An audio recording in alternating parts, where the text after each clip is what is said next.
So, what's your name? Monica? Monica. And Yes. how old are you, Monica? I'm 31. 31. Mm-hmm. Where are you from?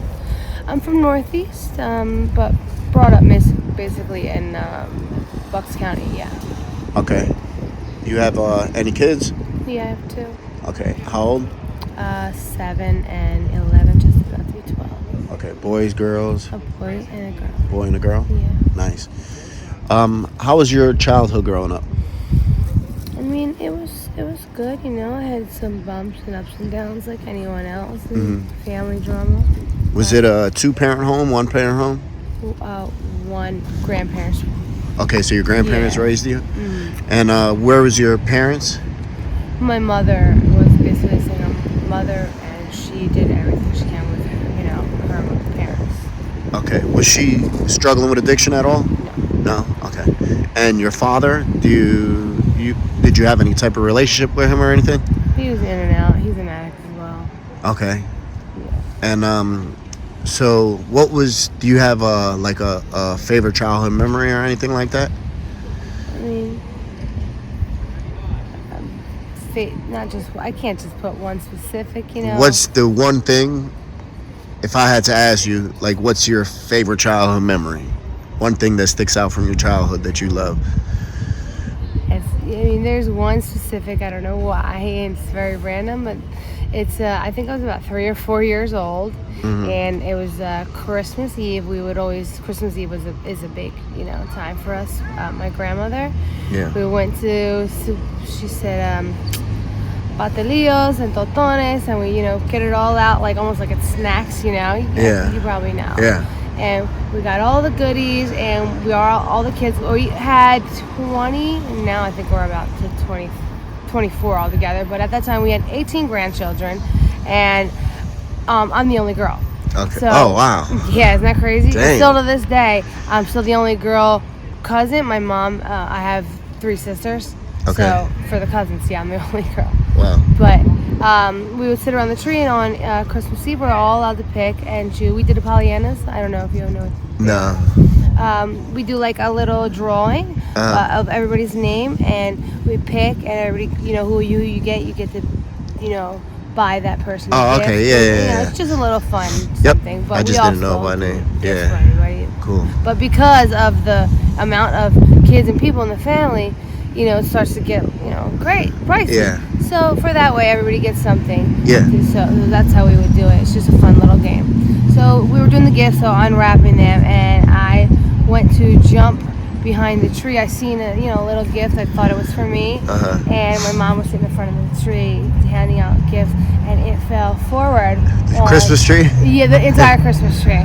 And so everybody went to help her, and we have the whole video of this. Yeah. Even the VCR one that you can, So instead of helping her, everybody went to videotape and help, and she was like of this, course. and her, all because, and it wasn't even my gift. Yeah. But that is like, for some reason, it's It always sticks out? It's just like, like a particular one. This was That's cool. more so the feeling. It was a fantastic night. The family and the people, everybody was there. You always miss like one person came in. Everybody ended up making, so it was really, really nice. Cool. And did you experience any type of trauma growing up, like domestic abuse, physical abuse, sexual abuse, anything like that when you were young? Not through my family, no, not domestically traumatized. But I was 15. I was in a car accident, like extremely awful. I don't know if you're familiar with Northeast at all. Northeast? Nazareth Hospital. Yeah.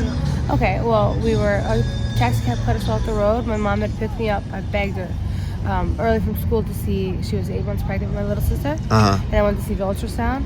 It was her last one. She had picked me up early so I could see it with her. Okay. And taxi cab cut us off the road, and we spun out and flipped over twice and hit the tree and landed at the bottom of the driveway, actually, the emergency room. Yeah. So her door popped off. If she didn't have her seatbelt on, she wouldn't wear it because it made her nauseous. Yeah, because she was big belly. And then I had mine on, and I was smaller, so I went with the car. So the roof and my door kind of caved in right here on my head, and I broke every bone in the entire right side of my skull.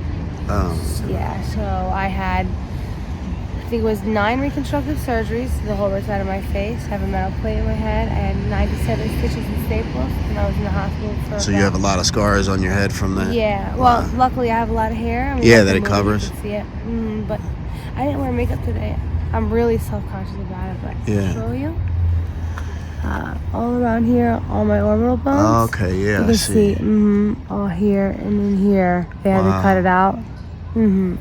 Wow, I'm sorry to hear that. Thank you. My mother died in a car accident.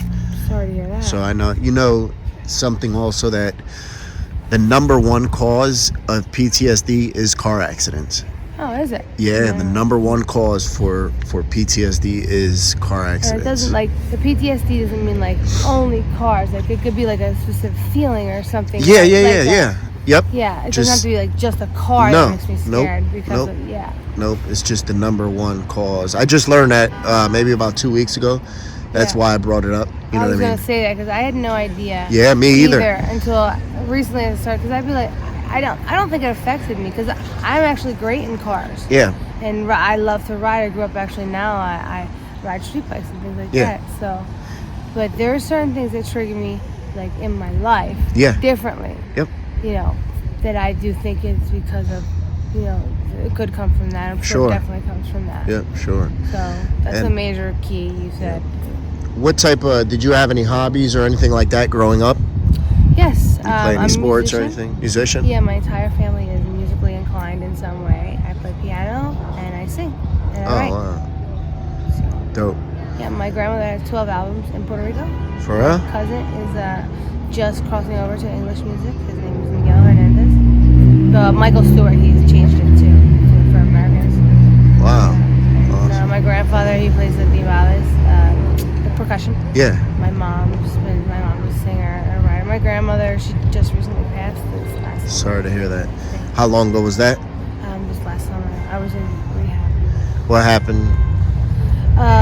About 2 years ago, she had a stroke to the left side of her brain, so she had been in a home for a little bit recently, and then they said she had a heart attack, I guess, in the home.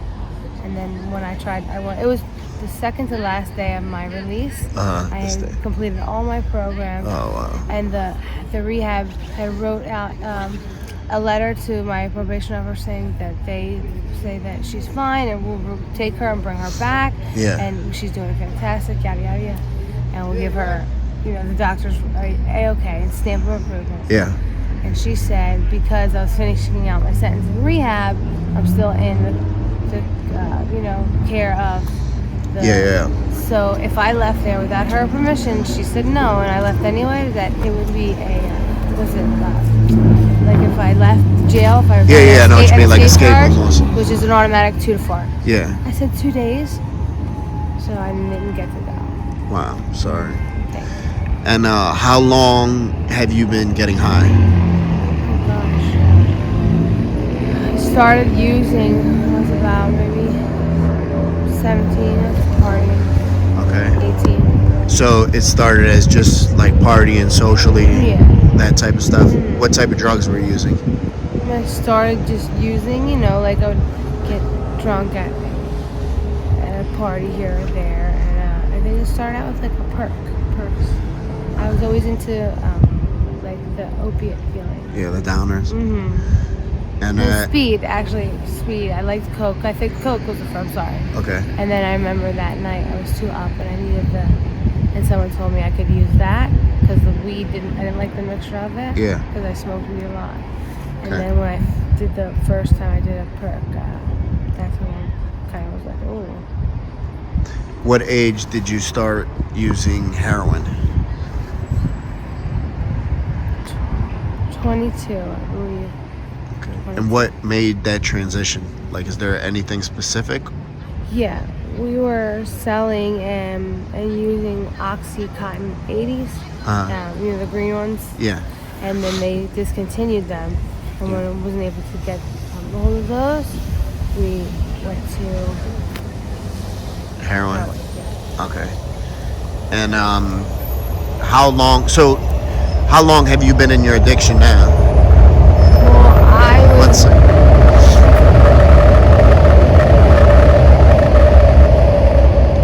So how long long have you been in addiction now? Or battling with addiction, I should say? Well, this one, I just relapsed.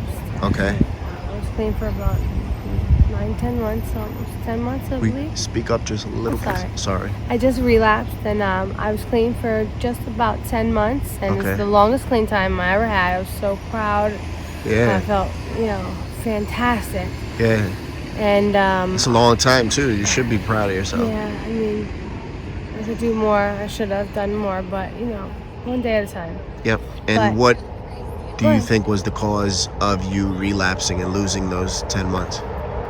You know what? I think I pull away, and I start to. I know it sounds silly, but I need to be stimulating my mind. I'm very as a musician, I write. I have ADD. I grew up with. I know a lot of people Yep. say that jokingly, but I have. Yeah, I know what you mean. Since I was a child, Yeah. I've always had a really hard time. I need to be stimulated all the time, like my mind and Yeah. emotionally, because I'm very impulsive. And I know I go to therapy. I work on things like that. I need to speak with someone. So I'm always going. Always have thoughts like artistic, creatively, all of Yep. that. And if I don't put my energy and things like that into something positive or productive, Quickly be downhill. It quickly becomes Yep. something not. Yeah, I have sort of that same thing too. You know what I mean? Where I think I'm artistically gifted, so I feel like I struggle in different areas, and if I don't occupy my time the right way, Yeah. it's not good for me. you Yeah, know? exactly. And then being an addict on, because we have so much creativity and so much, Yeah. it's just so much energy inside of us, and Yeah. then we have that addiction part. So it's like, boom, Yep. so fast, and so it sucks, Yeah. So yeah, I relapsed, and then How long ago was that you relapsed? I think it was about July this summer. Okay. Yeah, and I started using, what was that, when I was 21, I said, when I was really using. Yeah. And I never touched a needle, never touched, I was just snorting everything at that time, smoking or whatever. And then this relapse, I decided to, pick up a needle, and I started shooting it for the first time as well. So this one's been a hard run for me. Yeah. So, where are you living now? Actually, I'm renting a room in Southwest Philadelphia. Okay. Right at, where 58th and Baltimore is. Yeah. Right on the corner of Okay. University How much do City. you pay a night? Do you pay nightly or? No, I pay monthly. Okay. Or say monthly it's $450. Okay. And it's a house. Yep. It's a decent. The area's not the best. Nowhere around Yeah. here is that great, but actually today's the last day. I'm not sure where I'm going to go after tonight. Okay. Right now. Today was so. Yeah, today's a tough one. Okay. And how many bags are you using daily? Financially, it's hard, but to keep me well, 5 to 6. Okay. To make sure I'm not sick. But I now don't do my dope without a powder Okay. because I can't find that rush that I'm looking for anymore. So now I have to do a powder with every dope that I get. How do you support your habit? I had some money saved up, and I do have some people who support me, here and there. And, I get some hustles.